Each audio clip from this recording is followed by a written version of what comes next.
Netaji dot live में आपका स्वागत है। मैं हूं नीलम सिंह। आप देख रहे हैं नेताजी डॉट लाइव। जैसा कि आप जानते हैं, हमारे इस चैनल के माध्यम से हमारी ये कोशिश होती है कि हम आप तक आपके पसंदीदा नेताओं के दिए गए वक्तव्य और भाषण को आप तक पहुंचाएं, वो भी असंपादित, और साथ ही साथ देश में चल रहे राजनीतिक विश्लेषण को भी आप तक पहुंचाते आए हैं। आइए आज की इस कड़ी में देखते हैं राजनीतिक विश्लेषण। जय श्री राम से राम राम तक लोकसभा चुनाव 2024 के नतीजे आ चुके हैं। देश को प्रधानमंत्री की कतार देने वाली राज्य उत्तर प्रदेश में जनादेश के चलते प्रश्न चिन्हों की कतार भी लग गई है। फैजाबाद इस मुगलाते में न रहें कि किसी फैज ने इसे आबाद किया था। फैज अहमद फैज एक पाकिस्तानी शायर हैं जिनका जन्म 1911 में हुआ था। उनका फैजाबाद से कोई ताल्लुकात नहीं है। फैजाबाद लोकसभा सीट से भारतीय जनता पार्टी के प्रत्याशी पराजित हो गए हैं। चुनाव आयोग में अभी अयोध्या लोकसभा सीट नाम परिवर्तित नहीं हुआ है। भारतीय जनता पार्टी सहित सनातनियों, हिंदू धर्मावलंबियों सहित भारतीय जनता पार्टी और भाजपा समर्थकों को सांप सूंघ गया। सूंघना भी चाहिए। बाबरी मस्जिद ढहने पर जितना सुख लोगों को मिला था, भगवान राम के मंदिर बनने के बाद फैजाबाद सीट पर हार ने लोगों की तबीयत खराब भी कर दी है और मस्त भी कर दी है। जय श्री राम के उद्घोष करने वालों को समझ में नहीं आ रहा है कि सरयू नदी के किनारे जनमानस के राम के भव्य मंदिर बनाने और रामलला की प्राण प्रतिष्ठा करने के अलावा सारी सुविधाएं परोसने के बाद भी फैजाबाद के मतदाता भारतीय जनता पार्टी को राम राम क्यों कह दिए। फैजाबाद लोकसभा सीट से भारतीय जनता पार्टी की हार ने उत्तर प्रदेश में समाजवादियों सहित कांग्रेस और भारतीय जनता पार्टी विरोधी दल और व्यक्तियों के दिल में ठंडक दी है। वे रामचरितमानस अंतर्गत सुंदरकांड का ये दोहा भारतीय जनता पार्टी के लिए गा रहे हैं कि निर्मल मन जन सो मोहि भावा, मोहि कपट छल छिद्र न भावा। रामचरितमानस में भगवान राम की तरफ से तुलसीदास कहते हैं कि मुझे वो व्यक्ति पसंद होते हैं जिनका मन निर्मल होता है और वे छल कपट से परे होते हैं। फैजाबाद लोकसभा सीट से भारतीय जनता पार्टी को जय श्री राम से राम राम तक ले जाने में विपक्षियों को असीम सुख मिला है और मिलना भी चाहिए कि देश में आस्था का बना केंद्र, जिसके भरोसे चुनाव में राम लहर चलने का जबरदस्त विश्वास था, वह सरयू नदी में कैसे डूब गया। जय श्री राम के बदले हे राम निकल रहा है करोड़ों लोगों के मुखारबिंद से। नरेंद्र मोदी तीसरी बार प्रधानमंत्री पद की शपथ ले चुके हैं।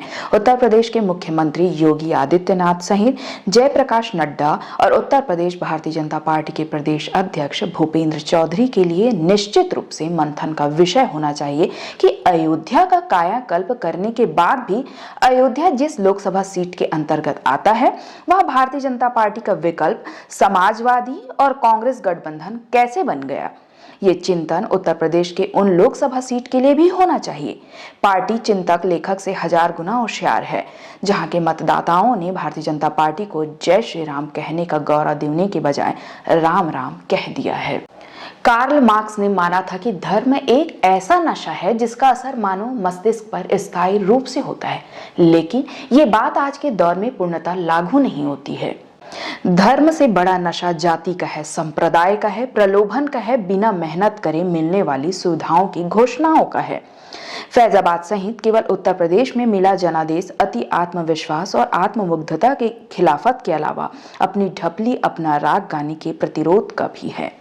अयोध्या लोकसभा मानने वाले पहले अपना ज्ञान सुधार लें कि अयोध्या नाम की देश में कोई लोकसभा सीट है ही नहीं। अतः ये कहना कि अयोध्या लोकसभा सीट से कोई जीत गया या कोई हार गया, ये सरासर गलत है। ये सही है कि भारतीय जनता पार्टी अगर उत्तर प्रदेश में प्रश्न चिन्ह के दायरे में आई है, एग्जिट पोल में जितनी सीट मिलने का दावा दिखा उसके आधे में कैसे खड़े हो गए। थोड़े से पीछे चलकर अटल बिहारी वाजपेयी सरकार के कार्यकाल में हुए चुनाव को याद करते हैं। बाबरी मस्जिद विध्वस्त के ज्यादा दिन नहीं हुए थे और निकले नतीजे से भारतीय जनता पार्टी राम राम हो गई थी।